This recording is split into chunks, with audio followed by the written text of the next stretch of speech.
Happy New Year! And hopefully a happy new culture. Today we're taking a leap of faith and trying to start an edible single-cell protein culture from some spring water taken from the Scottish Highlands.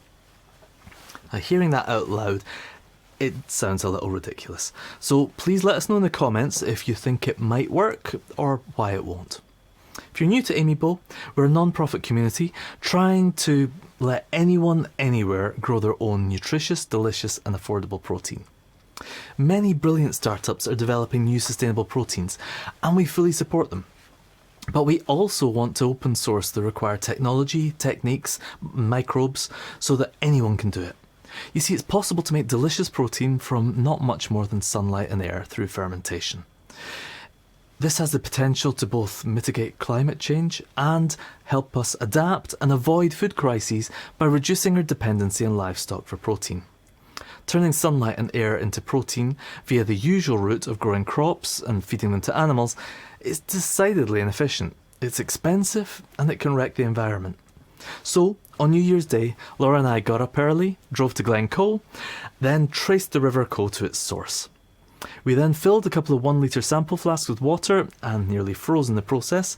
It started to sleet just as we got the camera out. The hope is that this water contains just a few edible bacteria that are capable of getting their energy from hydrogen and using carbon dioxide as their main carbon source. For example, sea nectar needs 4 hydrogen molecules, 1 oxygen, 1 carbon dioxide and a little ammonia to grow itself, and then it produces some water as a byproduct. The hydrogen and oxygen we can get from the electrolysis of water powered by renewable energy. Carbon dioxide is a great thing to remove from the atmosphere, but we'll be using recyclable soda stream cylinders, for the start at least. I kept knocking mine over, so a huge thanks to Sandrine, who designed this holder, so we can integrate it into the dormant biology dovetail system that the bioreactor uses. For the final major ingredient, humans and animals naturally produce ammonia. For this, we adopted the culture media used by Positol and adapted it, discussing it in the forum. Instead of using ammonium sulfate, I found it easier to get my hands on food-grade ammonium bicarbonate. Sodium bicarbonate was my favourite ingredient, as I could pick it up from a local supermarket, bicarb soda.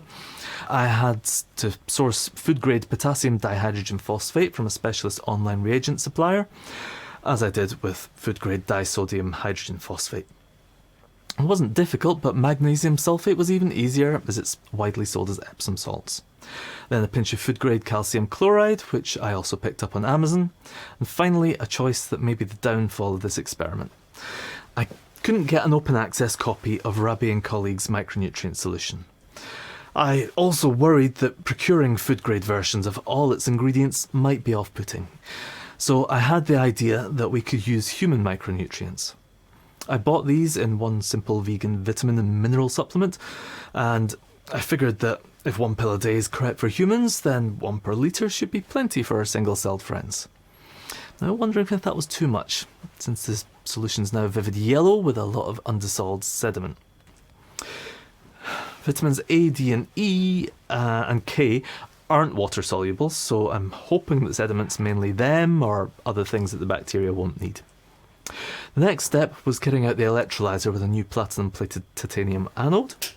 We use this because stainless steel anodes rust in seconds. I installed this and a fresh stainless steel cathode in the vial cap that Rob designed, along with some new silicon tubing for the culture media, waste outlet, carbon dioxide sparging and vent. I then installed the replacement bioreactor heater board. Thanks again, Cam. To my relief, the bioreactor passed all its self-checks first time. The next question was whether to start the enrichment culture by electrolysing the River Coe water to produce hydrogen and oxygen, then gradually adding culture medium for the ammonium, etc., or to just fill the bioreactor with the culture medium made up using the River Coe water, then start electrolysis. No.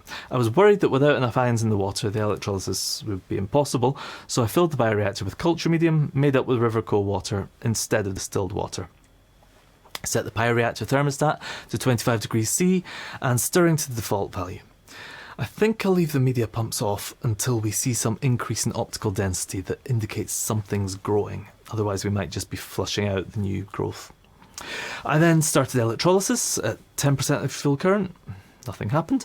I raised it to 20 degrees, still nothing. And then at 30 degrees, we got reasonable gas formation. Finally, I gave it a manual carbon dioxide purge. Like Positol, I'll manually purge twice each day until I can work out how to get the bioreactor to automate this. This is our first hydrogen oxidizing bacteria experiment, so something's bound to go wrong. Please let us know what you think it's going to be in the comments. The more problems we forecast, the more we can do to try and stop them. We'll be back next week with the results, so hit subscribe so that you can join us and see if you were right. I'm going to give the Rivercoe water a full week, but then I have a backup plan. It looked so clear that I was concerned it might not contain any bacteria capable of oxidizing hydrogen.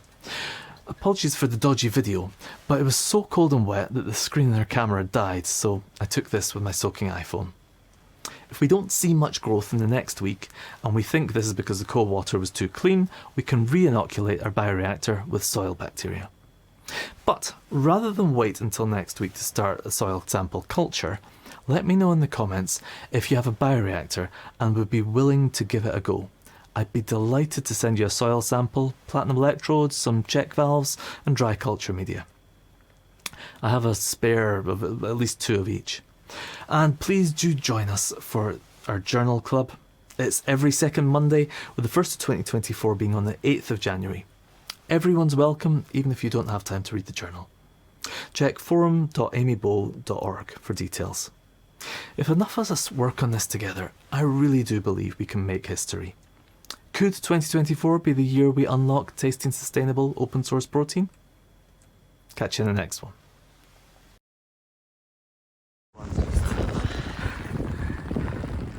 Is it filming? Happy New Year! Happy New Year!